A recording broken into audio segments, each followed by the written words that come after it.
Shalom, selamat pagi Bapak Ibu, teman-teman sekalian. Apa kabar Anda hari ini? Kita akan melanjutkan renungan pada pagi hari ini. Mari kita sama-sama memulainya dengan membaca sebuah firman Tuhan yang diambil dari Mazmur 51. Kita akan lihat ayat yang pertama hingga ayat yang keempat. Saya bacakan buat Bapak Ibu sekalian. Untuk pemimpin biduan, Mazmur dari Daud, ketika Binathan datang kepadanya setelah ia menghampiri Batsheba. Kasihanilah aku ya Allah menurut kasih setiamu, hapuskanlah pelanggaranku menurut rahmatmu yang besar. Bersihkanlah aku seluruhnya dari kesalahanku dan tahirkanlah aku dari dosaku. Sebab kau sendiri sadar akan pelanggaranku, kau senantiasa bergumul dengan dosaku. Terhadap engkau sajalah aku telah berdosa dan melakukan apa yang kau anggap jahat. Supaya ternyata engkau adil dalam putusanmu, bersih dalam penghukumanmu. Ibu sekalian, bersyukur kepada Tuhan yang terus memimpin kita semua sampai hari ini, dan saya akan memperkenalkan YouTube channel saya mengganti nama menjadi His Partner Ministry. Saya berdoa kiranya saya boleh dipakai Tuhan menjadi partner untuk melakukan pelayanan melalui renungan-renungan online lewat channel ini.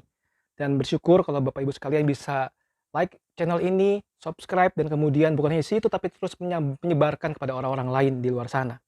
Saudara sekalian, kita menemukan bahwa dari zaman dulu sampai zaman sekarang itu ada satu problem dosa yang sudah ada dari sejak penciptaan, dari zaman perjanjian lama sampai pada hari ini.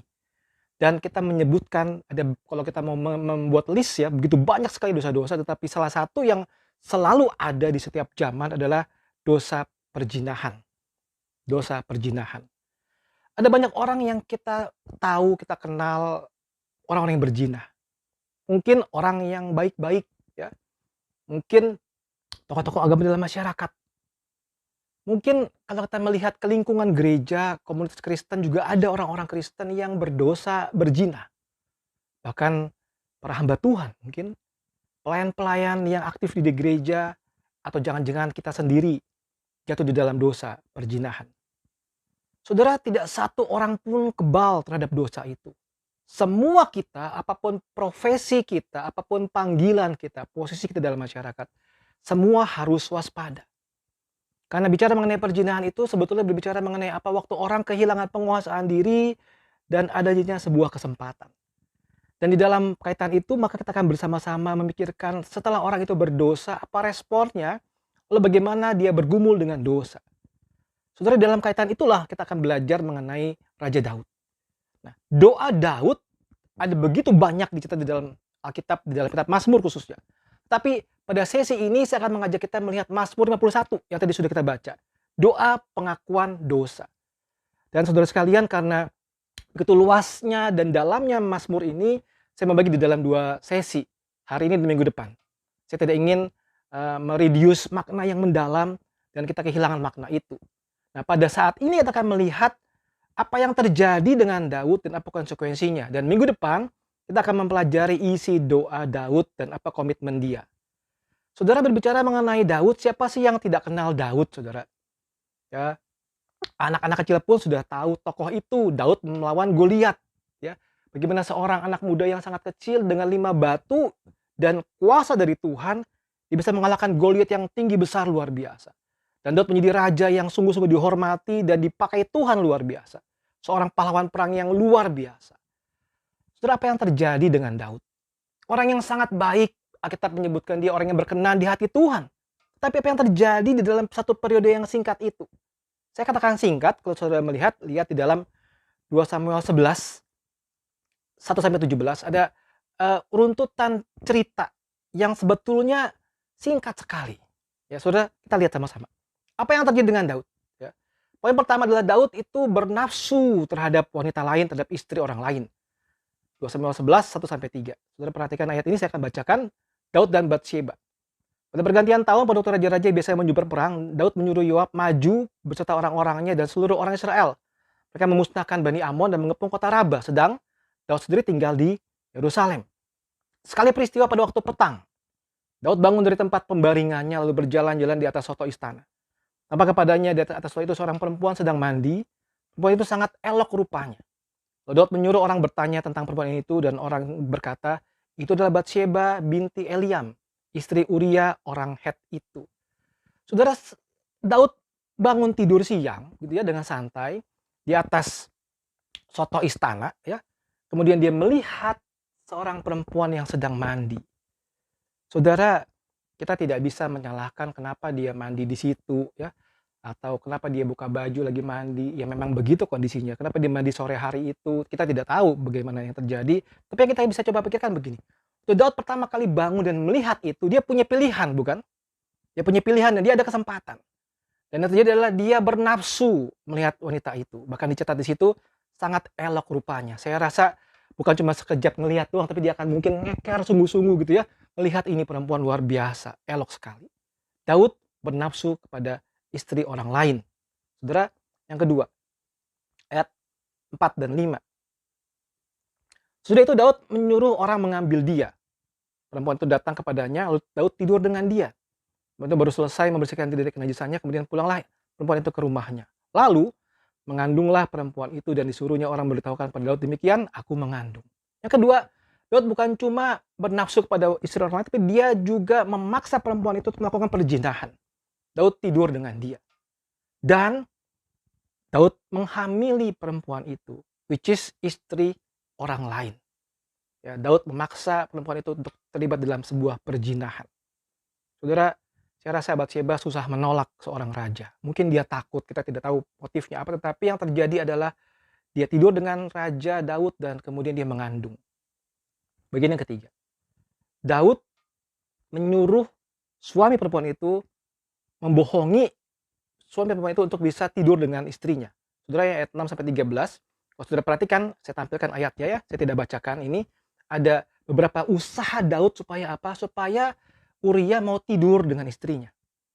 Saudara, itu kan cara yang paling masuk akal gitu ya.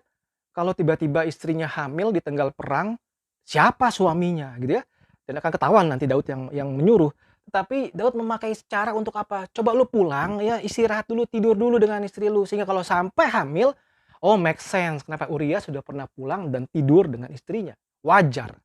Tapi Uria begitu kekeh, tidak mau dia menjaga kehormatan kerajaan Israel dan dia tidak mau hidup dalam masa itu bersantai-santai. Dia menolak, dia menolak, dia menolak. Sehingga yang keempat, saudara, yang terjadi adalah apa? Daud menyuruh orang lain membunuh Uria. 14-17, 2 Samuel 11. Paginya, Daud menulis surat kepada Yoab dan mengirimkannya dengan perantaran Uria. Ditulisnya dalam surat itu demikian, tempatkanlah Uria di barisan dalam pertempuran yang paling hebat, kemudian kamu mengundurkan diri daripadanya supaya terbunuh mati. Saudara, lihat ayat yang ke-17. Ketika orang-orang itu keluar menyerang dan berperang melawan Yoab, maka gugurlah beberapa orang dari tentara, dari anak buah Daud, juga Uria orang Het itu mati. Saudara, Daud menyuruh orang lain membunuh Uria secara tidak langsung. Dan Daud berhasil, saudara. Dan saudara perhatikan, poin yang kelima adalah Daud mencoba menutupi segala sesuatunya dan dia bukannya bertobat. Ayat 25, beginilah kau katakan kepada Yoab, janganlah sebal hatimu karena perkara ini. Sebab sudah biasa pedang makan orang ini atau orang itu. Sebab itu perhebatan seranganmu terhadap kota itu, runtuhkanlah itu, demikianlah kau harus kuatkan hatinya. Saudara, Daud mencoba menguatkan pasukannya yang kalah perang, menguatkan pasukannya di mana kehilangan Uria. Dia bukan bertobat, tapi dia malah mencoba menutupi segala sesuatunya. Dan saudara, ayat 27 dikatakan di sini, bagian yang terakhir. Tapi hal yang telah dilakukan Daud itu adalah jahat di mata Tuhan. Semua hal itu jahat di mata Tuhan. Saudara lihat, saudara, apa yang dilakukan oleh Daud. Ada satu intensitas, saudara. Dari dia melihat perempuan, dia bernafsu, dia berzinah, dia mengakali, dia mencoba berdusta, memancing Uria, ingin menjebak Uria, bahkan sampai akhirnya dia membunuh Uria. Satu lapis ditutup dengan lapisan berikutnya, lapisan berikutnya, lapisan berikutnya. Hati-hati, saudara. Itulah dosa. Dan semua yang diperbuat Daud itu jahat di mata Tuhan.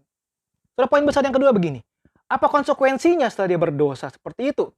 Saudara lihat ya.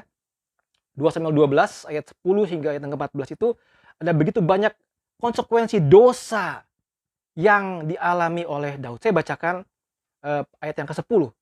Oleh sebab itu pedang tidak akan menyingkir dari keturunanmu sampai selamanya. Dan kau telah menghina aku dan mengambil istri Uria orang Het itu menjadi istrimu. Keluarga Daud selamanya akan terlibat peperangan, konflik, skandal, kekerasan. Itu yang terjadi dengan keluarga Daud sampai akhirnya nanti. Poin yang kedua, ayat yang ke-14. Walaupun demikian, karena engkau dengan perbuatan telah sangat menista Tuhan, pastilah anak yang lahir bagimu itu akan mati. Anak dari Batsheba, hasil perzinahan dia, mati. Dan dicatat di Alkitab, anak itu mati. Lalu yang ketiga, saudara, ayat yang ke-12. Sebab itu engkau telah melakukannya secara tersembunyi, tetapi aku akan melakukan hal itu di depan seluruh Israel secara terang-terangan. Daud akan dipermalukan di depan banyak orang. Saudara, ini digenapi di dalam 2 Samuel 16 ayat 21 sampai 22. Saya bacakan. Lalu jawab Ahitofel kepada Absalom, hampirilah gundik-gundik ayahmu yang ditinggalkannya untuk menunggu istana. Apabila seluruh Israel mendengar bahwa kau telah membuat dirimu dibenci oleh ayahmu, maka segala orang yang mencintai engkau akan dikuatkan hatinya. Ayat yang ke-22. Maka dibentangkanlah kemah bagi Absalom di atas soto. Absalom menghampiri gundik-gundik ayahnya di depan mata seluruh Israel. Saudara, apa yang Daud lakukan itu tersembunyi, tetapi Tuhan memberikan hukuman buat dia. Dia dipermalukan di depan banyak orang waktu gundik-gundiknya ya dihampiri oleh Absalom di depan mata seluruh orang Israel di atas soto istana. Dan poin yang terakhir adalah apa? Daud dikudeta oleh anaknya sendiri, yaitu Absalom. 2 Samuel 15 ayat 10 sampai 12. Dalam pada itu Absalom telah mengirimkan utusan-utusan rahasia kepada segenap suku Israel dengan pesan, segera sudah kamu mendengar bunyi sangkakala, berserulah, Absalom sudah menjadi raja di Hebron. Saudara, 4 konsekuensi dosa itu sungguh-sungguh kalau kita pikirkan. Apakah dosa perzinahan yang dilakukan oleh Daud sesaat pada waktu itu sebanding dengan konsekuensi hukuman yang dialami? Kalau kita pakai bahasa kita, worth it nggak sih, saudara? Daud mengalami kenikmatan seksual yang hanya singkat di tengah-tengah perzinahan dia dengan Bathsheba. Berapa lama waktu yang dia nikmati? Setengah jam, 1 jam? Tapi saudara lihat, seumur hidupnya saudara, dia mengalami konsekuensi dari hukuman Tuhan atas dosa yang dia lakukan. Seorang Daud, seorang yang baik hati, luar biasa dipakai Tuhan, pun akhirnya jatuh dalam dosa perzinahan. Nah, kalau kita menanyakan kepada Daud lagi, apakah engkau mau mengulangi lagi kesalahanmu kalau bisa diulang? Saya rasa dia tidak akan lakukan itu. Dia akan bertobat sungguh-sungguh. Dia akan mencegah diri daripada jatuh ke dalam dosa. Apa kesimpulannya, saudara? Yang poin pertama, saudara. Hati-hati dengan keinginan kita. Hati-hati dengan keinginan kita.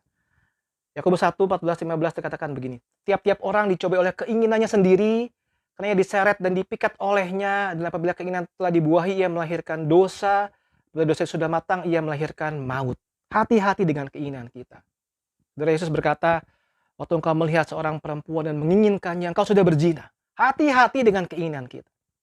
Poin yang kedua, saudara. Kita harus senantiasa berjaga-jaga dan berdoa. Matius 26 ayat 41. Berjaga-jagalah dan berdoalah supaya kamu jangan jatuh ke dalam pencobaan. Roh memang penurut tetapi daging lemah. Berjaga-jaga dan berdoa. Jangan pernah lengah sedikit pun. Saat engkau sedang sulit, saat engkau sedang berhasil, sedang jaya, saat engkau sedang santai, saat engkau sedang sendirian dimanapun tanpa istri atau suami melihat, jaga-jaga dan terus berdoa, saudara. Karena iblis akan menyerang kita. Kita harus senantiasa berjaga-jaga. Kenapa? Karena roh kita mau tetapi daging kita lemah. Kita harus lebih mengikuti roh daripada mengikuti daging kita. Yang terakhir, poin ketiga adalah apa? Jikalau saudara sempat jatuh dalam dosa, segera datang kepada Tuhan. Segera bertobat. Ayat 1 ayat 9 berkata begini. Jika kita mengaku dosa kita, maka ia adalah setia dan adil, sehingga ia akan mengampuni segala dosa kita dan mencegah kita dari segala kejahatan. Saudara, jangan malah setelah berdosa, malah kabur, malah malu, malah menghindar. Tetapi segera datang kepada Tuhan. Bertobatlah kepada Tuhan. Bertobatlah kepada Tuhan. Minta ampun kepada pasangan hidupmu, pada keluargamu. Sungguh-sungguh nyatakan hidup yang sudah berubah dari hidup lama. Saudara sekalian, kita mungkin hidup tidak lebih baik daripada Daud, saudara. Jika kita punya kesempatan itu.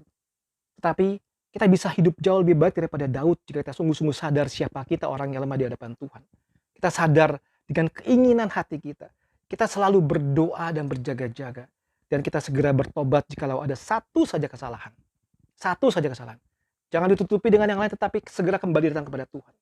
Saya menyuruhkan kepada saudara sekalian, kalau saat ini ada yang sedang bergumul dengan dosa perzinahan, segera hentikan, segera bertobat kembali kepada Tuhan. Datang kembali kepada Tuhan. Dan minta pengampunan dari Tuhan. Minta rekonsiliasi dari pasangan hidupmu. Dan hiduplah kudus, benar di hadapan Tuhan. Jangan sampai hukuman Tuhan yang bertubi-tubi menimpa hidup kita di masa yang akan datang. Suatu minggu depan kita akan mempelajari kisah berikutnya tentang doa Yakub. Saya berharap kita semua tetap bisa stay tune di dalam renungan ini dan mendapatkan berkat dari firman Tuhan ini. Ya, Tuhan menolong kita sekalian. Tuhan memberkati.